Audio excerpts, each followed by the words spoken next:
going to look at setting up a Microsoft email account. So the first thing you would do is you'd go to search engine and Google set up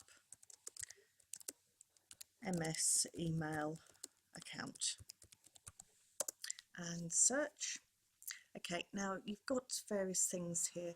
How do I sign up for a Microsoft account? I'm actually going to use this one here and click through on it, and this should connect me to Windows page. So you've got information here about signing up. Now you can either use your own email address to actually set up a Microsoft account, or you can actually sign up for a new one. So what I'm going to do is I'm going to go to the Microsoft account sign up here,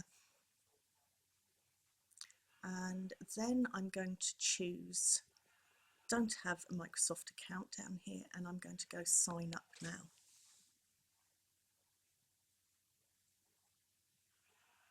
Okay, so we've got create an account, and this is where we'd actually put the information in. So I'm going to put in my information.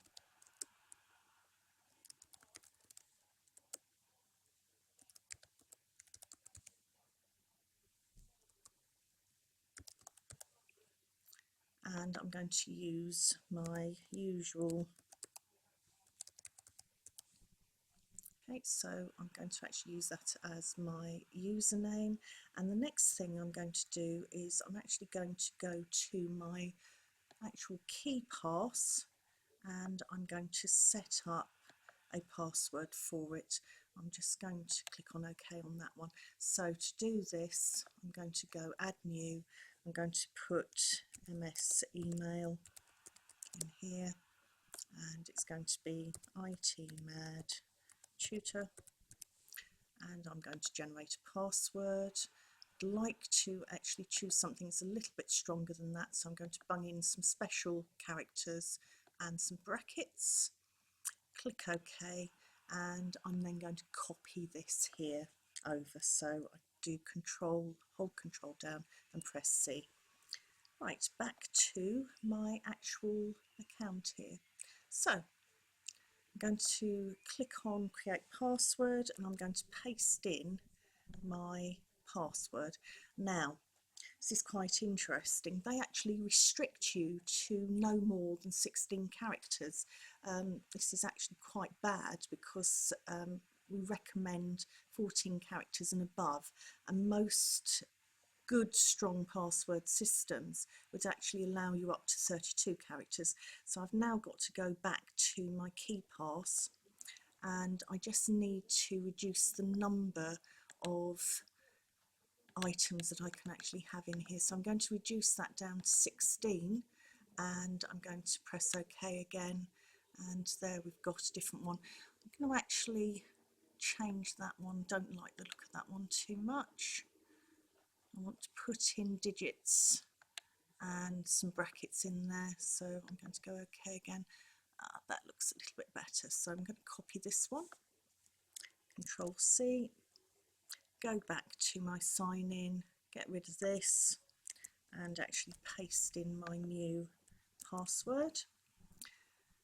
Automatically knows I'm in the UK, and I don't particularly want to have to give them my postal code. I'm just going to see if I can skip that at the moment, and I'm going to see if I can skip that as well, and I'm going to put in a phone number, and we'll just see if it will actually allow me to go through this. Now, using your mobile number is a really good idea.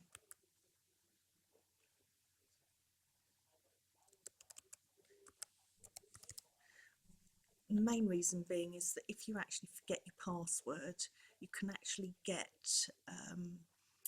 Microsoft to actually send you a verification number that would actually allow you to then log in.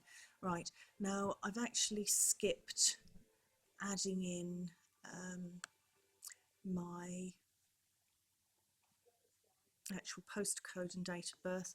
I'm actually going to put in my favourite email. So I've got the option, if I go back here, I can either put in a a favourite email, which I don't want to do.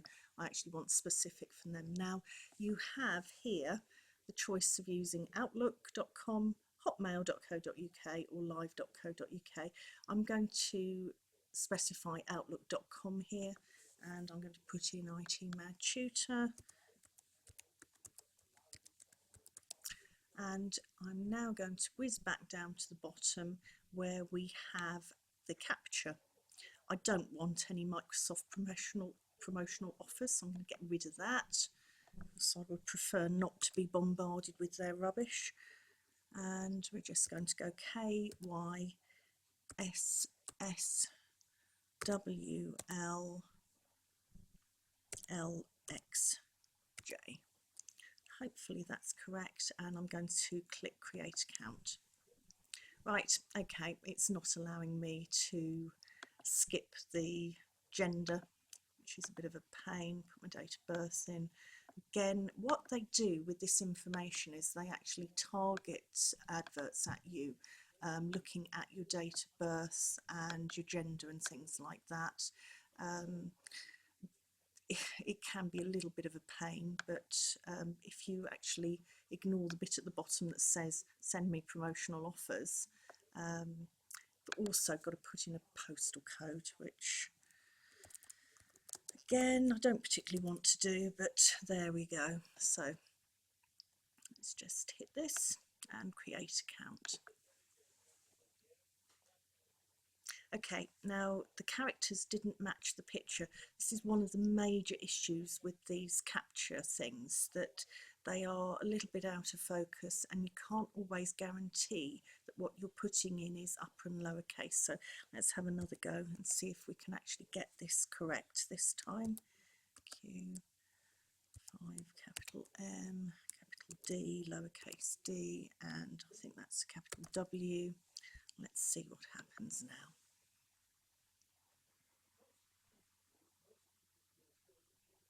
Right, and it looks as though I've actually done it correctly. So here we go. I've actually got a summary of my account here and my date of birth and my password. It's also hidden my telephone number as well, so that's quite useful. Okay, in here we can edit my name if I want to, so I can actually change my display name. I want to put ACS, there we go, so I can save that rather than having my first names in there, and that will update it. There we go. I can actually edit out my personal info, so I really don't want them actually displaying my date of birth or anything like that, and I should be able to actually knock this out, but it doesn't always allow you to do that. It also tries to encourage you to put in your work, your address, the type of profession you're in and things like that.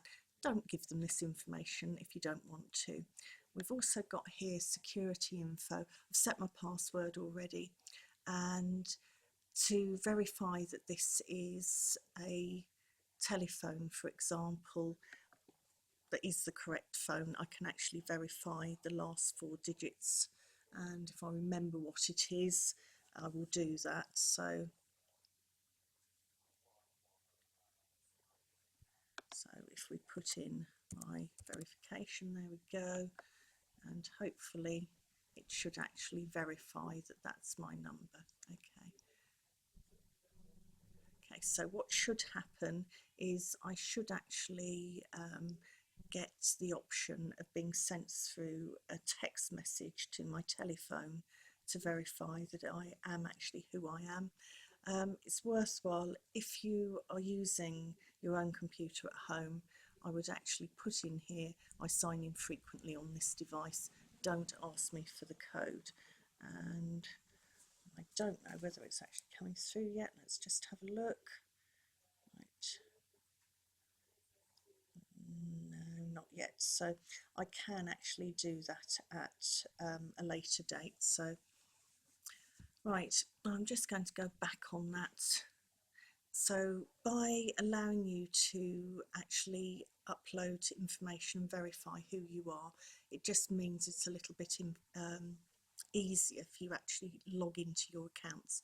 Right, the other thing is we've got things like notification here, and you can actually choose whether to receive security notifications. You can choose whether to receive notifications, invitations and alerts, and you can choose to see whether you want to have promotional offers.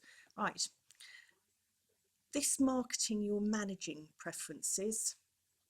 Don't send me any promotional emails from Microsoft. Okay, I've got that ticked and I'm more than happy to have that, so I will actually save that. I would prefer not to be bombarded with some of their rubbish. So we've also got here billing. Now, if you are using Windows 8, they try to encourage you to actually put information for your billing into the account. I would recommend that you don't do this. You don't have to actually do this at all. It's not a legal requirement, and with Windows 8 specifically, because it is mainly internet based, they will try and encourage you to, how could I put it, use all of their products rather than giving you the opportunity to actually shop around and look at other things online. So if you're using their app store and you look at apps, they try to discourage you from downloading apps from, say, Google Play and some of the other accounts that are available that you can download to your own computer. So we're just having a little bit of problem. I'm just going to see if I can get this thing to work again.